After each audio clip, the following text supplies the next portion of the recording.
The processing of these computers made so much heat that in order to cool it down, they're opening the louvers to transfer exterior air in. If somebody walked up to you and they had something you had never ever seen before in your life, and they're just simply calling it a bullet carrier, there are physical things that happen to people that are near this equipment when they're figuring out how it works.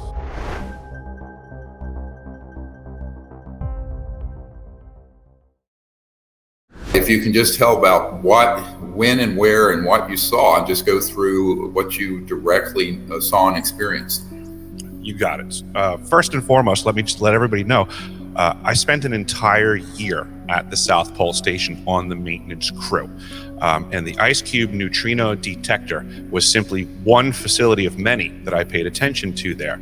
And in that process, I obviously learned the science and stuff like that. Like you said, it's a lot of mumbo jumbo that people don't really need to know about, but that's the pretense that it's presented to the world, that the National Science Foundation cut a check for this facility at the South Pole Station and is doing science, wonderfully complex science. But what I have come to find out is that this device, not only is it a passive observational scientific device that is massive and embedded in the ice at the South Pole, it also transmits. I provided documentation for it. Anybody can look it up now. It is referenceable on the internet. I call it the DOM document, and it's on the archives at my website. But what it states is that this device, which has 5,160 DOMs, which is a digital optical module, the idea is that it's observing the neutrino interaction when it hits the nucleus of an ice molecule down there. That's what it's supposed to be built to do. But I found in the paperwork that each of these DOMs also can transmit up to 2,047 volts per DOM. That makes this a giant, powerful, active phased array system, which I am now doing due diligence to let the world know what that means. And the possibilities list is huge. Well, so before we go out too far into that, let's deal with the basics here, is what I was wanting you to talk about. You got it. I know you were there working for Raytheon. Yes, sir. Okay, so let's go through that. You were assigned there for a year working with Raytheon. It was year X to Y. I mean, just, the whole thing before we get into a lot of the technical. You got it. So so November of 2010, I landed on the ice at McMurdo Station and was rapidly deployed further south to 90 degrees at the South Pole Station. I stayed there for the 365 days. That employment, that time period, I guess, was for the summer season. We had we peaked out at close to 280 personnel at the site in the summer season. The winter season, we went down to 49. And the neutrino detector was something that I was pretty much obligated to go out to every single day. The equipment was so much. This is another thing that I learned that's peculiar, is there's actually so much computer processing equipment. Remember, this is the South Pole Station in the wintertime.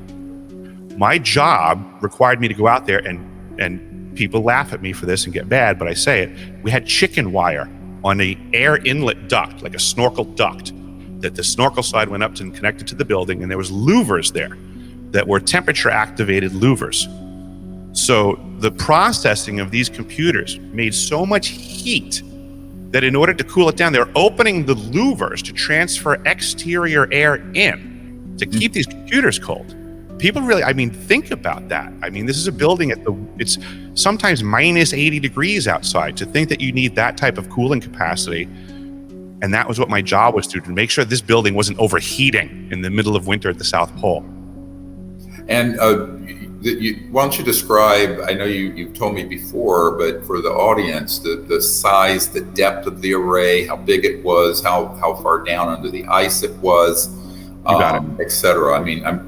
See, again, I want to get, so people have a visual of what we're talking about here, because otherwise, none of this makes any sense. So you got to, let's paint a picture of the facility, the size of the array, how deep it was, And was it operational when you got there, or was it operational later? All that detail. You got it. So first and foremost, the central facility where all the processing happens is sitting atop the ice at South Pole Station, which is 10,300 feet actual elevation. And that is ice above Earth. So the ice cube drillers first had to go and drill. They would steam drill down and go basically 2 miles down, close to a 32 to 34 inch diameter hole. And they would drop a string cable down with all of these DOMs on it. Each one of those holes was drilled down, and it was drilled in a giant hexagon that covered kilometers of area in a length and width dimension. And then as far as the depth, going all the way down close to Earth at approximately 2 miles down to that. And everything was cabled and went back to the central building where all the processing computer server towers were and all that stuff. And that was the facility that was being accessed every day and made to be chilled.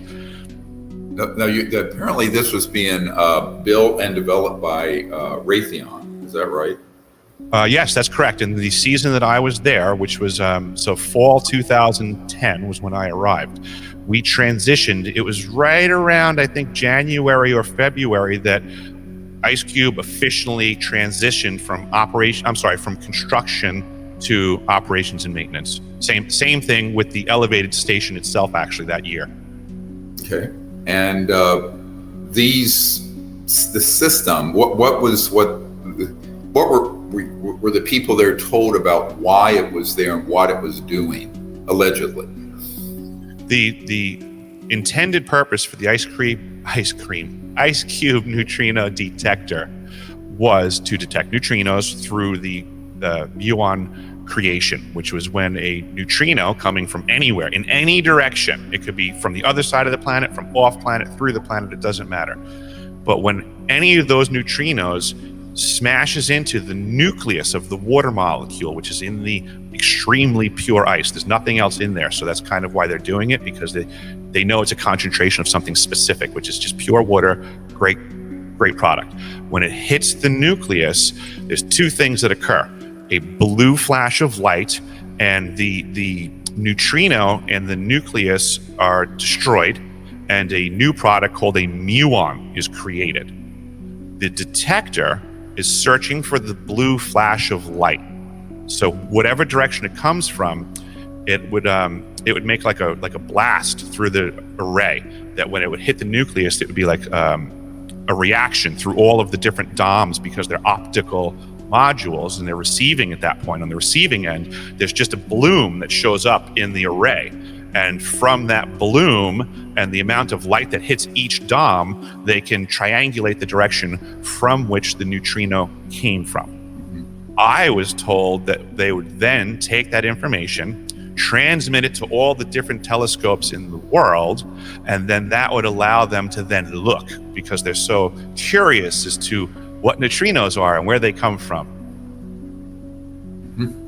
And so that was what they were telling you, is that this was a observation technology related to astrophysics or astronomy somehow.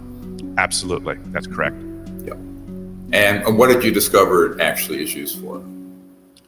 Quite much more. The ability to transmit is a big deal, and I know a lot of people may not necessarily understand what that means. So I want to paint a picture for them.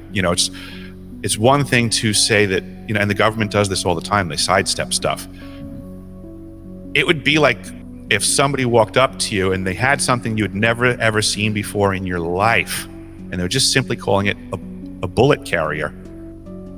It's a bullet carrier, it carries bullets. But if they never told you it's a pistol or a handgun, they're being rather deceptive in what that thing does.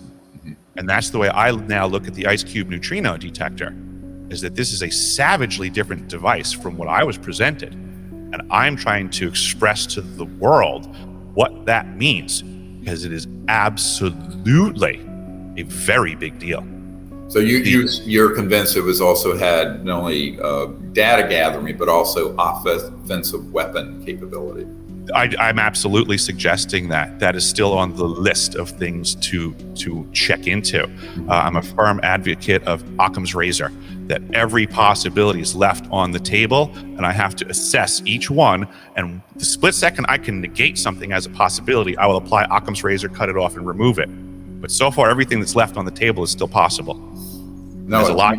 Yes, there is. Yeah, and we can get into that in a moment. But I'm trying to stick with the things that are factually happened and observed, and then we can talk about implications and our assessment in a moment. You told me a very interesting thing that happened the instant they switched this system on. The New Zealand event. I have a high suspicion that this is when it was going active and they were dialing things in, and that they caused the Christchurch accident. That was you're referring to the earthquake. Absolutely, yes. Mm-hmm. Yep, I believe that they were dialing it in, and there was a high probability that was just misfire. Mm-hmm. And a side effect. See, one of the things that people, just to give a little background, a lot of people have heard me refer in the past of scalar and longitudinal electromagnetic energy, which, just to give people, not to geek out too far here, but when you look at a normal light wavelength, there's a wave to it like this, and a laser is coherent light where all the green spectrum is lined up. When you're doing something with the longitudinal scalar waves are actually a point that goes out longitudinally without the wave, and is much faster than the speed of light, literally, and the normal speed of light is still light, it's still electromagnetic field, but it also can be weaponized. So the early one of the euphemisms that are used, you were talking about the euphemism of this being some kind of like a bullet carrier, when really it's a gun. People don't realize that when J. Edgar Hoover was written to by the field agent there in Roswell, the memo we have that's now become the most viewed document on the FBI website officially states that there was a new, quote, radar array at Roswell. In fact, what that is often used at, people I have here, I'm in Washington right now, who have worked in these systems, radar is often a euphemism or a catch-all phrase for not only a passive detection of an aircraft or bouncing waves off the metal skin of an aircraft, radar, but also an active warfare system, and they will piggyback them together. So this is a common motif. It's a pattern that I've seen over the last 30 years of working in this area. And I know that it's also true that the operational systems that were not only the neutrino light detectors on satellites in the, almost 50 years ago now, in the early mid 70s, those were, quote, slaved to active systems that were longitudinal scalar directional energy weapon type systems that would then lock on. Now, why is that important? When an interstellar vehicle is stepping down, let's call it, out of trans-dimensional space-time, resonating beyond the speed of light, matter, electrons as we think of it. That whole area of physics has been kept secret. When they are going from that into this dimension full on, the very first thing that happens is a big burst of neutrino light. And that's why the National Reconnaissance Office that runs all the really super secret satellite systems up in space wanted this man's invention and system back in the early 70s. So we know that those systems have been used for detection connected to offensive weapon targeting purposes for that long. I think it's a stepping the game up quite a bit. If in fact there is a similar system ground-based at the South Pole. And one thing you mentioned, I want to emphasize, neutrinos go straight through the Earth, matter, anywhere unimpeded. So the fact that it's on the South Pole doesn't mean that it can only pick up neutrino bursts that are coming from the direction of the South Pole out into space. It can pick it up circumferentially everywhere. Yep. Yeah, a lot of people make that error. Mm-hmm. Yeah. I actually have an understanding. My ex-father-in-law passed away, but before he passed away, he had informed me that when he was in the Army way back when, in World War II, he was in a very special detail that was working with first microwave line of sight radar. Excuse me. Mm-hmm. It was very special stuff. He was super top secret. They never left the country, and they were ordered to write letters as if they were in the European front. Mm-hmm. Right.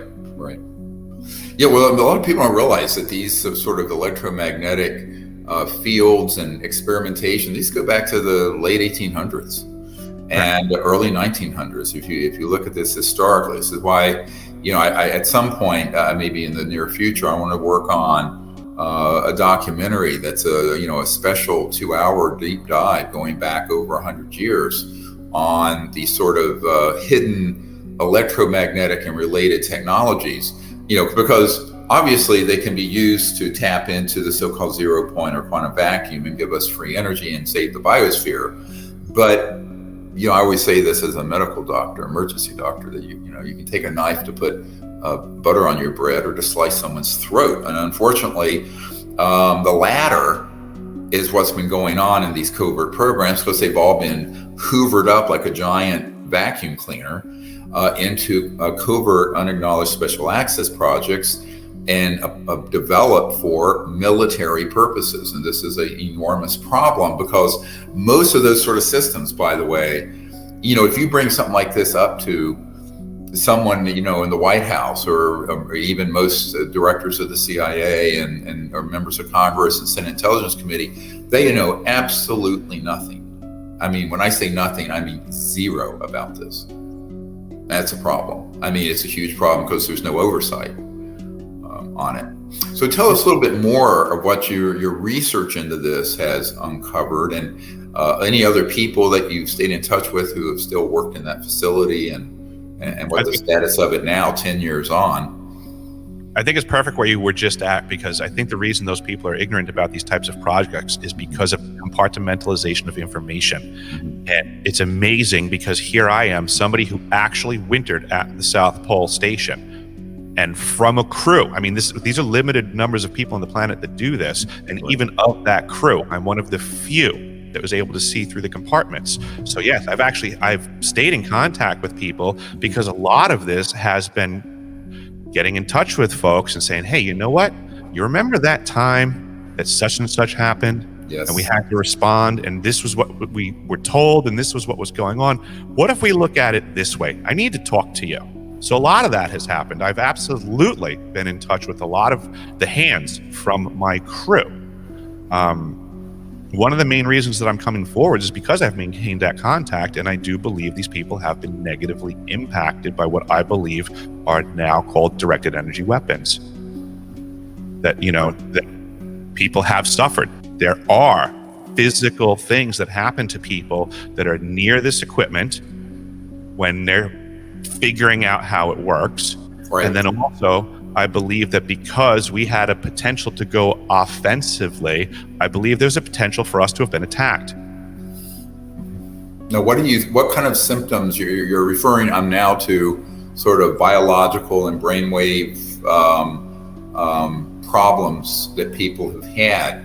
I know we talked about this before when I first had a conversation with you. Can you go into that? What sort of sequela, we'd say in medicine, have people experienced? A lot of it has to do with the list of things that are coming out now on the Havana syndrome list. So I apologize for not having all the medical terminology correct. No, that's fine. Yeah. I'm just dealing with the folks and what they're telling me. Right. They're having memory issues. They're having a lot of trouble sleeping. Mm-hmm. They're having issues with temperature rise out of nowhere. These things are all peculiar to me. I mean, I'm not trying to justify it or anything. I'm just telling you what people are griping, and this is becoming more and more prevalent. It's kind of why I came out of the shadows, because I was noticing this in my life and my crew, but now I'm seeing things like, since last we spoke, we have the Directed Energy Threat Emergency Response Act has come out as a House resolution. The Department of Defense has now has issued guidelines for their personnel how to report these symptoms internally so they can take care of it appropriately. Right. Right. So this stuff's getting very real in just the last couple of weeks. Yeah, it's been a lot in the mainstream news. Those of you who haven't heard about this, our embassy in Havana had a lot of personnel that had some kind of a directional energy weapon targeted them. There's been more recent ones in other countries at various facilities, and they have experienced this whole sort of constellation of symptoms, migraine, sleeplessness, emotional instability, big mood swings, and other physical problems, including what you're referring to, feeling like you're having a fever or what have you. Now, I remember this all goes back to this whole area of, let's call it forbidden science, that deals with a scalar, longitudinal, transdimensional physics is what it's been called, that deal with these kinds of electromagnetic fields. I liken it a little bit to people, working unwittingly near the Hanford reactor, and ended up getting radiation poisoning, or people who were near a downwind from the plumes of the atomic bombs being tested. There's a lot going on. And of course, the government never wants to admit that people are being injured by anything like this they're doing, because they don't even acknowledge the project exists. This is one of the big problems, is that if you're not going to even acknowledge the fact that these technologies are extant, that they're already all over the place, and because they're that classified, then obviously you're going to deny the symptomatology resulting from those technologies being deployed or used, even if the negative effects on people are secondary, not the intended one. Although I will say the so-called radionic, psychotronic type systems are not a mythology. Those exist and have been developed quite thoroughly over the last 70, 80 years or more, and are also weapon systems. There's a phrase in the military when they come with systems that maintain plausible deniability, and they say things like plausible deniability must be maintained. Yes, right. That means when there's collateral damage and fallout, plausible deniability will be maintained. They're not going to discuss what happened. There will be a cover story. You'll get some swamp gas spiel. Yes, absolutely. Yeah. So what else have you discovered? I know you mentioned there was one supervisor who was there, a woman who became, even while you were there, became seemingly unhinged. You just read my mind. That was right where I was going. Our station manager made the news when we were there. This is all referenceable. She was having great issue, I would just say. We'll put it that way. I'm certainly not a doctor, but I'm a winter rover South Pole expert, and from my knowledge and experience of being a winter rover at the South Pole, she seemed to be in the throes of what is medically called winter rover syndrome. They've done studies. There's a certain mechanism of failure to the psyche that occurs typically when you go down the wrong path there, I guess to say. And she seemed to be in that situation. And at the time, she was under the impression, I believe, that she believed she had a stroke. But it turned out that it didn't seem she had a stroke. I believe that she believed it, but I think this was, again, an impact from something that occurred during our winter season there, that she and others, there was an event that negatively impacted everybody. We had a drill. There was a drill out by our radio systems, our radio array, and it was her idea to set up a drill. We had all kinds of response teams, fire teams, medical teams, and the idea was in the harsh climate to test all of our equipment and get out there. Long story short is either A, that equipment wasn't properly isolated by accident or on purpose, or some other thing was going on, and I still don't know. But that event messed up a lot of folks. Oh, okay. And the powers that be want to call it a whole bunch of other stuff, but that's just one singular event that I know that It wasn't as presented. People were negatively impacted. Nobody was really talking about it. There was a lot of compartmentalization, and I would say misinformation and disinformation being spread around, because to this day I still don't know exactly what happened there, and I'm still looking into it. Okay.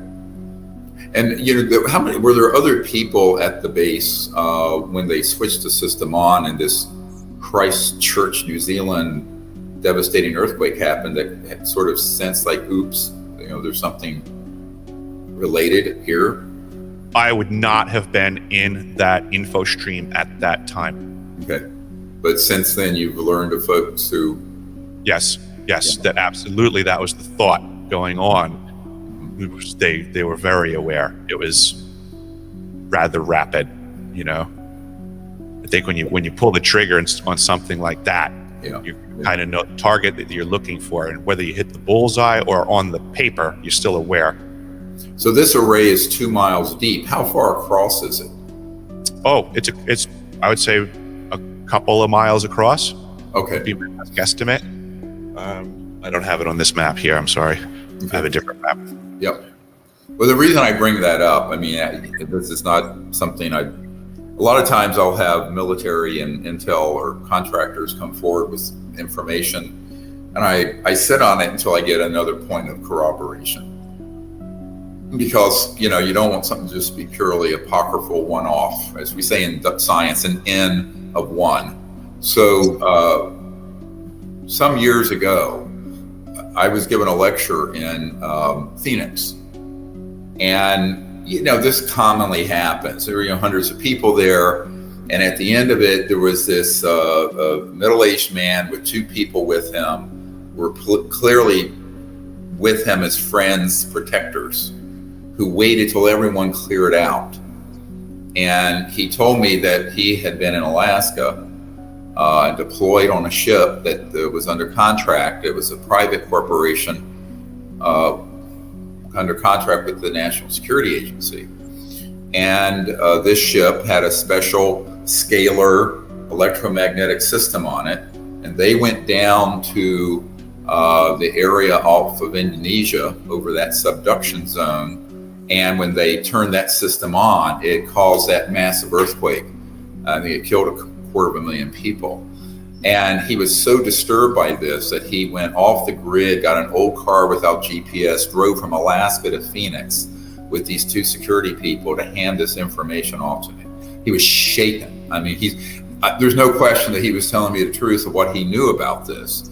Now, again, whether that was an intentional or an incidental event, the implication from him was that they were testing a weapon system that could destabilize unstable areas of the Earth's crust and put them past the tipping point for an earthquake. And when you told me this story about this system being switched on and the Christchurch earthquake, I put that in there with this information from this guy who was on the ship and witnessed this happen, who took a lot of time and trouble to try to hand this information off to us.